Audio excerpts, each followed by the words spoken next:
जिंदाबाद, बहुजन समाज पार्टी जिंदाबाद, बहुजन समाज पार्टी जिंदाबाद। बहन जी आप संघर्ष करें, बहन जी आप संघर्ष करें। बहन कुमारी मायावती जी जिंदाबाद, बहन कुमारी मायावती जी जिंदाबाद। बहन जी आप संघर्ष करें, बहन जी आप संघर्ष करें। बहुजन समाज पार्टी जिंदाबाद, बहुजन समाज पार्टी जिंदाबाद। बहन कुमारी मायावती जी जिंदाबाद, बहन कुमारी मायावती जी जिंदाबाद। बहन जी आप संघर्ष करें, बहन जी आप संघर्ष करें। सर्व समाज के सम्मान में, सर्व समाज के सम्मान में बहन कुमारी मायावती जी जिंदाबाद, बहन कुमारी मायावती जी जिंदाबाद। बहन जी आप सभी छोटे बड़े पदाधिकारी एवं कार्यकर्तागण, आज आप लोग देश में जहाँ आपको उत्तर प्रदेश स्टेट में भी लोकसभा के लिए हो रहे आम चुनाव में अपनी पार्टी के उम्मीदवारों के समर्थन में मुझे सुनने के लिए यहाँ भारी संख्या में इकट्ठा हुए हैं, तो उसके लिए ये हमारी पार्टी कांग्रेस, बीजेपी व अन्य किसी भी विरोधी पार्टी तथा गठबंधन आदि के साथ मिलकर नहीं बल्कि अकेले ही अपनी पार्टी के बलबूते पर पूरी तैयारी व तैयारी के साथ ये चुनाव लड़ रही है। इसके साथ ही हमने टिकट बंटवारे के मामले में भी सर्व समाज के लोगों को उचित भागीदारी दी, जिनको कामयाब बनाने के लिए अपनी पार्टी के लोग पूरे जी जान से लगे। आप लोगों को ये मालूम है कि हमने आपके बनारस मंडल में तो सर्व समाज के लोगों को इस प्रकार से हमने आपके बनारस मंडल में तो सर्व समाज के लोगों को उचित भागीदारी दी। हालांकि आज आपकी इकट्ठा हुई अपार भीड़ व भीड़ के जबरदस्त जोश को भी देखकर अब मुझे भी काफी हद तक ये भरोसा हो गया है कि पिछली बार की तरह इस बार भी आप लोग अपने प्रदेश से या लोकसभा चुनाव में अपनी पार्टी का बेहतर रिजल्ट जरूर लाएंगे। इसके लिए अब मैं आप लोगों का ध्यान कुछ जरूरी बातों की तरफ दिलाना चाहती हूँ और इस संबंध में विशेषकर मैं कांग्रेस, बीजेपी व इनके अन्य सभी सहयोगी दलों के बारे में ये कहना चाहूँगी कि आज़ादी के बाद शुरू में केंद्र व देश के काफ़ी राज्यों में भी ज़्यादातर सत्ता यहाँ कांग्रेस पार्टी के हाथों में ही केंद्रित रही, किंतु इनकी अधिकांश मामलों में रही गलत नीतियों एवं गलत कार्य प्रणाली आदि की वजह से ही फिर इस पार्टी को केंद्र में काफी राज्यों की भी सत्ता से बाहर होना पड़ा तथा यही स्थिति इनकी सहयोगी पार्टियों की भी बनी रही। और आप लोगों को वैसे ये मालूम है कि जब आज़ादी के बाद यानी कि अंग्रेजों के जाने के बाद केंद्र में देश के ज़्यादातर राज्यों में कांग्रेस पार्टी सत्ता में आई और केंद्र में जब कि भारतीय संविधान में एससी व एसटी वर्गों को जो सरकारी नौकरियों में जो रिजर्वेशन दिया गया है उसका पूरा लाभ इनको नहीं मिल रहा है। इसका पूरा लाभ मिलना चाहिए। इस मामले में सरकार को सख्त कदम उठाने चाहिए। इतना ही नहीं, बाबा साहब ने ये भी कहा कि भारतीय संविधान में मैंने आर्टिकल 340 की व्यवस्था की है, तो जिसके तहत तो इस देश में एससी व एसटी की तरह तो और भी अति पिछड़े वर्ग के लोग हैं, अति पिछड़े वर्ग के लोग हैं जिनकी सामाजिक, शैक्षणिक और आर्थिक स्थिति एससी व एसटी की तरह पहनिए। तो बाबा साहब ने उस समय पंडित जवाहरलाल नेहरू को ये कहा कि इनको भी जो अति पिछड़े वर्ग के लोग हैं, इनको भी आरक्षण की सुविधा मिलनी चाहिए और आपको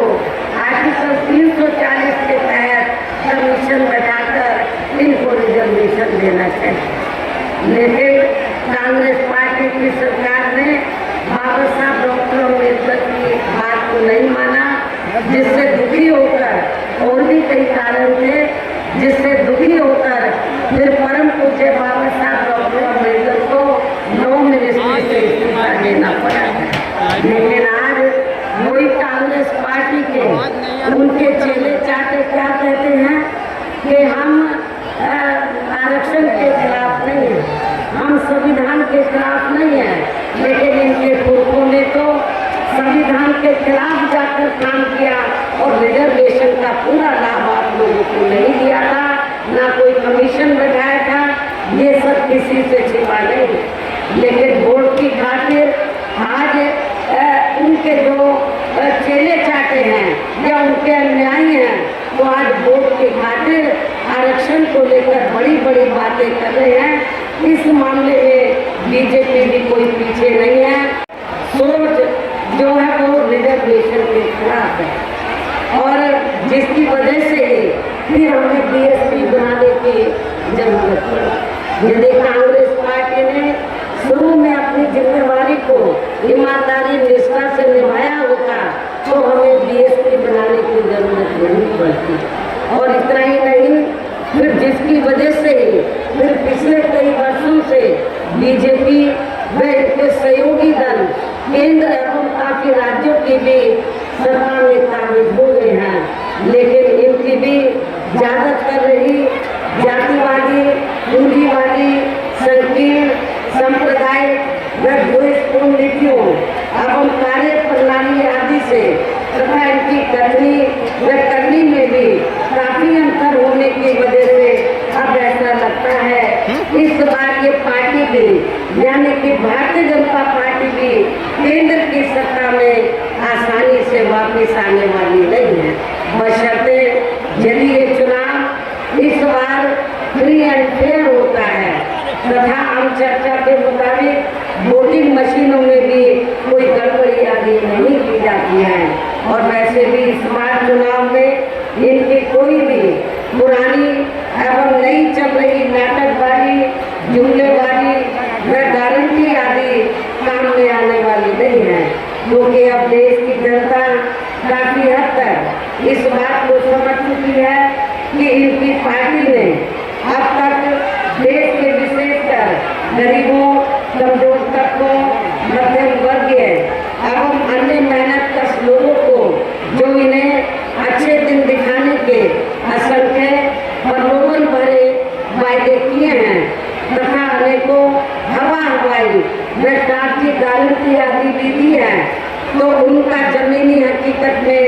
अभी तक भी इन्होंने लगभग 1/4 हिस्सा भी कार्य पूरा नहीं किया, बल्कि इसके स्थान पर इनका ज्यादातर समय व ताकत भी जहाँ इनके अपने चहेते रहे बड़े बड़े पूंजीपतियों एवं धनवान सेठों को ही ज्यादा से ज्यादा मालामाल व धनवान आदि बनाने में तथा इन्हें हर स्तर पर छूट देने में व बचाने में ही लगी रही है, जिनके अधिकांश आर्थिक सहयोग से ही ये पार्टी व अन्य पार्टियां भी अपना संगठन चलाती हैं तथा चुनाव आदि भी लड़ाती हैं, जिसका काफी कुछ खुलासा बॉन्ड की आई रिपोर्ट से भी हो जाता है। और इस संबंध में वैसे आप लोगों को ये मालूम है कि अभी कुछ दिन पहले बॉन्ड के संबंध में तो माननीय सुप्रीम कोर्ट ने जो सख्त कदम उठाया और जब रिपोर्ट का खुलासा हुआ, मीडिया में रिपोर्ट छपी, तो उससे ये स्पष्ट हो गया कि इस देश में कांग्रेस, बीजेपी, अन्य सभी विरोधी पार्टियों ने इस देश के बड़े बड़े पूंजीपतियों व धनना सेठों से अपनी पार्टी के संगठन को चलाने व चुनाव आदि लड़ाने के लिए बॉन्ड के जरिए अरबों खरबों रुपया इस देश के बड़े बड़े पूंजीपतियों व धन्ना सेठों से लिया है। लेकिन आप लोगों को ये जानकर पार्टी देश में एकमात्र ऐसी पार्टी है जिसने एक भी रुपया किसी भी बड़े पूंजीपति व धन्ना सेठ से नहीं लिया। ये रिपोर्ट में उजागर हुआ है। इसलिए हमारी पार्टी हर साल बीएसपी मेंबरशिप के जरिए जन्मदिन के मौके पर थोड़ा थोड़ा धन इकट्ठा करके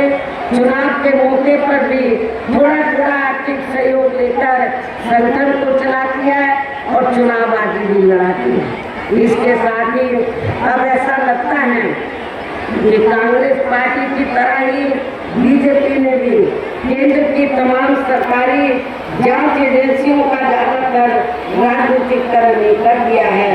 इसके अलावा देश के किसान वर्ग भी वर्तमान बीजेपी की सरकार में शुरू से ही अपनी विभिन्न समस्याओं को लेकर काफी ज्यादा दुखी व परेशान रहे हैं और अभी भी हैं। जबकि यूपी में 4 बार हमारी पार्टी की रही सरकार ने इनके हितों का भी हर स्तर पर विशेष ध्यान रखा है। हमने अपनी चारों हुकूमतों में किसानों को खेती करने के लिए समय से सस्ते साधन उपलब्ध कराए और उनकी फसल का भी उन्हें उचित दाम दिया है। इतना ही नहीं बल्कि केंद्र में पूर्व रही कांग्रेसी सरकार की तरह ही वर्तमान भाजपा सरकार में भी इनकी जातिवादी, दीन, सांप्रदायिक एवं पूंजीवादी सोच रणनीतियों के चलते ही पूरे देश में सर्व समाज में से खासकर गरीबों, दलितों, आदिवासियों, पिछड़े वर्गों, मुस्लिम एवं अन्य धार्मिक अल्पसंख्यक समाज के लोगों का भी पूर्ण रूप से विकास व उत्थान आदि नहीं हो सका है। और इस संदर्भ में वैसे आप लोगों को ये मालूम है कि पूरे देश में यहाँ दलितों, आदिवासियों एवं